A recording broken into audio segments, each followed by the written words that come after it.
When someone first calls you an angel of death, the name sounds less like praise than a diagnosis. You are standing beneath the fortress of Hera on Macragge, while chapter serfs and servitors prepare your power armor. Cables meet the interface ports cut into your flesh. The black carapace beneath your skin wakes to the machine around you. The suit does not feel like something you put on. It feels like a second body finally remembering that it belongs to you. Your helmet seals. The auto senses come alive. Range, movement, squad status, ammunition, atmospheric warnings. The world becomes cleaner, colder, easier to kill in. And somewhere behind all of that information is a memory of rain. You were 11 when the Ultramarines took you. Not because you were the strongest child in Ultramar. Strength can be built. Not because you were fearless. Fear is useful when it teaches you what deserves attention. You were chosen because your body was compatible. Your mind survived the tests. And because the chapter believed there was enough material in you to manufacture an Adeptus Astartes. That is the first lesson. A Space Marine is not born. He is assembled. Your father brings you to the trials with other boys from the worlds of Ultramar. Some come from disciplined cities, some from harsher provinces. Some have trained for years because their families consider selection an honor. None of that guarantees anything. The apothecaries care about genetics. The instructors care about discipline.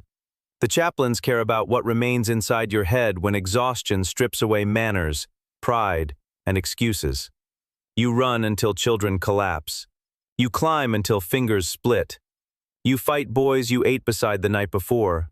You are tested for aggression, restraint, memory, obedience, spatial awareness, pain tolerance, and the ability to keep thinking when your body is demanding permission to stop. Most candidates do stop. Some are rejected. Some die. You pass. The surgeries are not a single heroic operation. They are a schedule that follows your development. Some implants must be introduced while the skeleton is still young enough to change with them. Others come later. Failure at the wrong stage can invalidate everything that came before it. That is why the apothecarian tracks growth, hormone levels, organ response, and gene seed compatibility with a patience that feels almost gentle, until you remember what happens when the numbers go bad. Pain becomes routine. Recovery becomes training. Training becomes another form of surgery performed on the personality. You are taught to think through hunger, to recite targeting solutions while exhausted, to separate fear from panic. Fear tells you that something is dangerous. Panic wastes ammunition. That does not make you a Space Marine. It makes you an aspirant who has earned access to a much more dangerous examination. The transformation begins while you are still growing. The traditional Astartes process uses 19 implanted organs. A Primaris Space Marine receives 3 additional implants: the sinew coils, the Magnificat, and the Belisarian furnace. 22 engineered gifts, if you prefer the religious language. 22 opportunities for your body to decide that the Emperor's finest biotechnology is an unacceptable personal insult. The secondary heart comes early. Then the os modula and biscopia reshape your skeleton and drive abnormal muscular growth. The hemostamen alters the blood. Laramann's organ gives you cells that can seal wounds with astonishing speed. The catalepsian node changes how your body handles sleep deprivation. There are more. A preomnor gives you a second stomach capable of dealing with substances that would poison a normal human. The multi-lung lets you breathe in hostile environments. The oculobe and Lyman's ear improve sight, balance, and hearing. The Susan membrane can place you into suspended animation when trauma would otherwise finish the job. The melanochrome helps your body respond to radiation. The oolytic kidney filters toxins. The neuroglottis and omophagia turn taste, smell, and even consumed biological material into sources of information. Then there are the organs people remember because they sound like somebody was allowed to continue designing after the reasonable ideas had run out. The Becher's gland lets an Astartes spit corrosive poison. The progenoid glands preserve gene seed for future generations of the chapter. and the Black Carapace grows beneath the skin of your torso, sending neural connections through your body until power armor can speak directly to your nervous system. For a Primaris, Call's additions make the process even more extreme. The sinew coils reinforce tendons and ligaments with durametallic cable-like structures. The Magnificat, implanted deep in the brain, pushes growth and intensifies the function of other implanted systems. The Belisarian furnace lies dormant, linked to both hearts, waiting for catastrophic trauma. When it activates, it floods the body with powerful, restorative, and combat stimulant chemicals. It can save a Primaris from injuries that should end him. Then it needs time before it can build itself back toward another activation. It is not immortality. Nothing in this room is. One of the boys beside you is Marcon. He was loud during the trials, always grinning half a second before an instructor decided somebody needed to be punished. You hate him for several weeks, then discover that hatred is difficult to maintain when two people are carrying the same training weights, vomiting after the same chemical treatments, and waiting outside the same surgical chamber. You become friends without ever discussing it. Then one procedure goes wrong. The apothecaries do not stop the program to grieve. Marcon is removed. His failure is recorded. Useful material is recovered where possible. The next aspirant is prepared. You learn something important about the chapter long before you earn its colors. Brotherhood is real. So is inventory. Between surgeries comes hypno-indoctrination, chemical conditioning, tactical education, religious instruction, weapons training, and endless repetition. You learn the history of the Imperium, the enemies of mankind, the doctrines of your chapter, and the principles of the Codex Astartes. The Codex is not a magical book containing one perfect answer to every battlefield problem. Robute Guilliman wrote it as a vast body of doctrine, organization, strategy, and accumulated military reasoning. The Ultramarines treat it with enormous respect, but Guilliman himself has revised the structures of the Adeptus Astartes since his return. That matters, because you are not being trained to quote a page while an orc removes your head. You are being trained to recognize a problem and already possess several hundred years of other warriors' answers. By the time you enter the 10th Company, you are a neophyte scout. The 10th is not populated only by scouts in the modern chapter. It also fields Vanguard Space Marines. But for you, the scout role is the bridge between engineered youth and full battle brother. Your armor is lighter. Your responsibilities are not. You learn concealment, reconnaissance, marksmanship, sabotage, infiltration, and how to observe an enemy for hours without doing the satisfying thing and shooting him. Your first real battlefield is ugly and small. No grand crusade, no Primarch, no choir, an orc-held industrial settlement. Your squad crawls through drainage channels beneath corrugated walls while rounds snap overhead. A neophyte beside you takes a shot through the thigh. Laraman cells begin sealing the wound, but the projectile and torn tissue still need an apothecary. Biology does not become magic simply because the Imperium gave it a Latin name. You complete the mission, then another, then another. Eventually, the Black Carapace matures. Interface nodes are cut into it. Power armor can finally become what it was designed to be. Not a vehicle worn around your body, but an extension of it. Whatever your family once called you matters less now. Rank, squad, duty, and brotherhood occupy the space where childhood used to be. No ritual has to erase your mother from your mind. Time, conditioning, war, and the sheer weight of new memory do that work perfectly well. The final transition is almost insulting in its simplicity. After years of cutting, growth, conditioning, and recovery, the decisive change is a connection. The Black Carapace and its interface points let the armor answer you at the speed of thought. Servos amplify movement instead of resisting it. Life support systems monitor a body that is already difficult to kill. The armor's auto-senses add information faster than ordinary human senses could process it. For the first time, the shape you have been trained to become and the equipment designed for that shape fit together.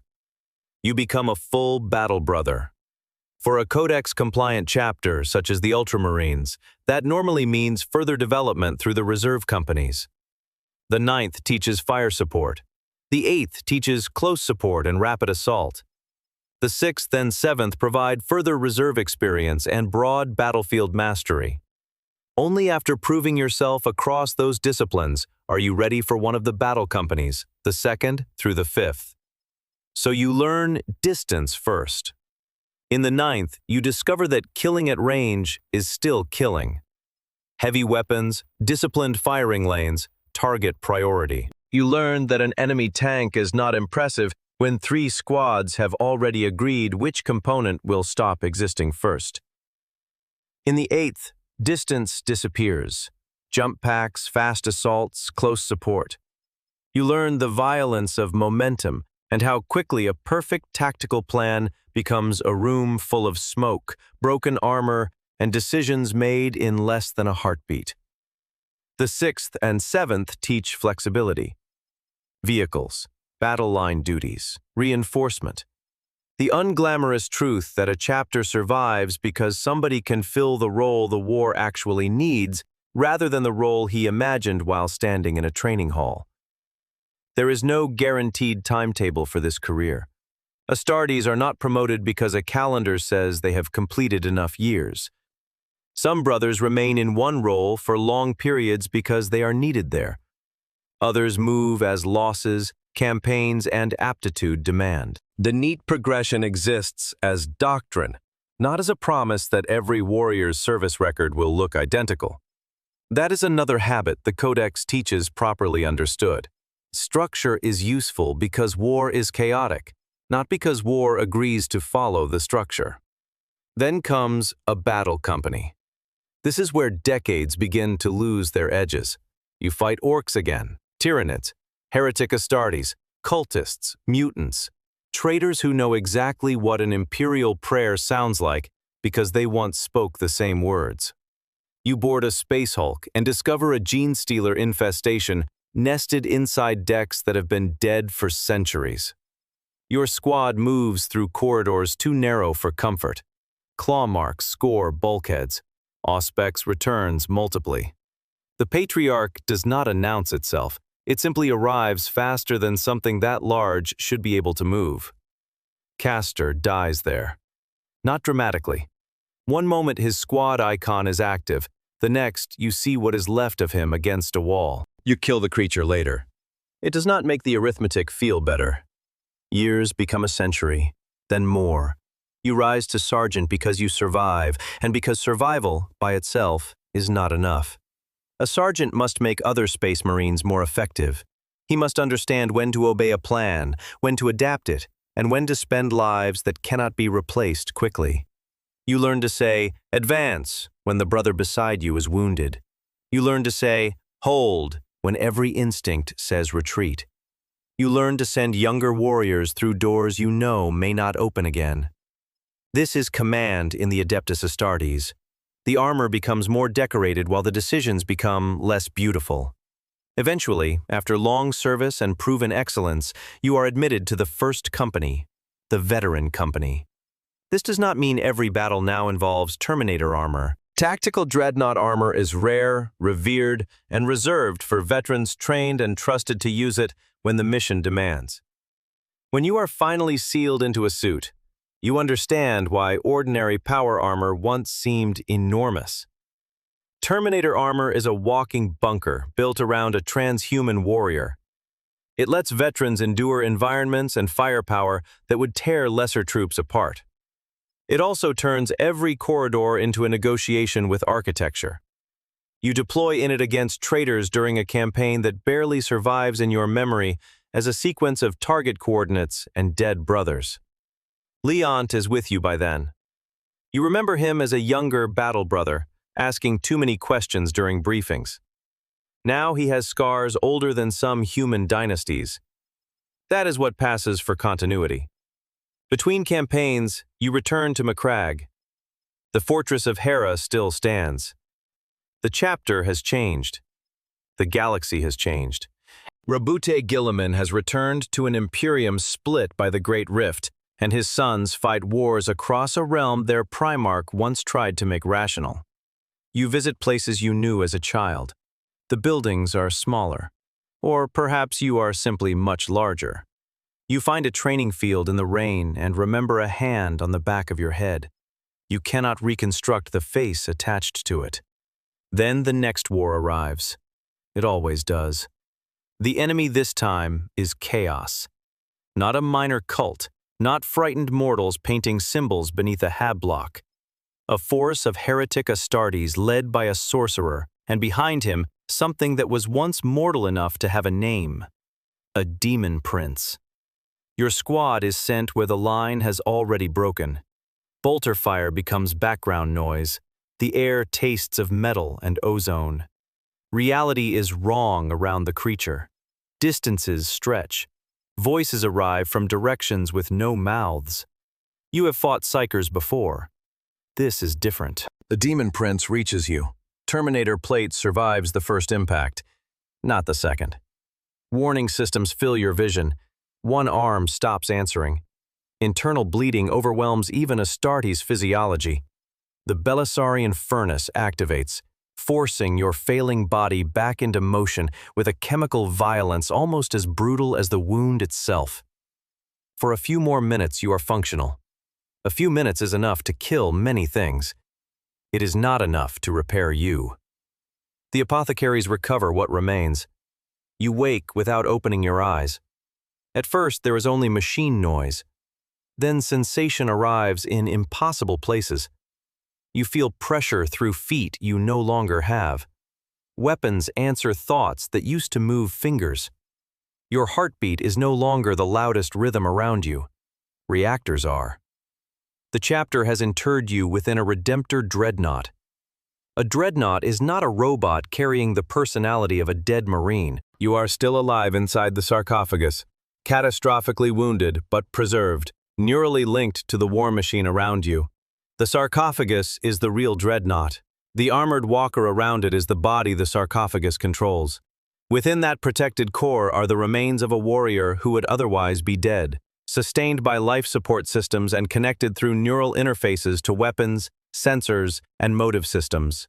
You do not climb into it after breakfast. Interment is for wounds from which even Astartes medicine cannot restore a warrior to ordinary combat service. It is preservation by conversion. The chapter saves what remains of the veteran by making that remainder part of a machine. For a Primaris warrior, the Redemptor is one of the most powerful fates available. Also one of the cruelest. The Redemptor chassis places enormous strain upon its occupant. Imperial records and chapter histories note that some pilots burn out under sustained use and must eventually be replaced. The machine preserves your service, not necessarily your life. You sleep between wars. That part matters. Dreadnoughts are often kept in long periods of stasis or dormancy because existence inside the sarcophagus is not something a human nervous system was designed to enjoy forever.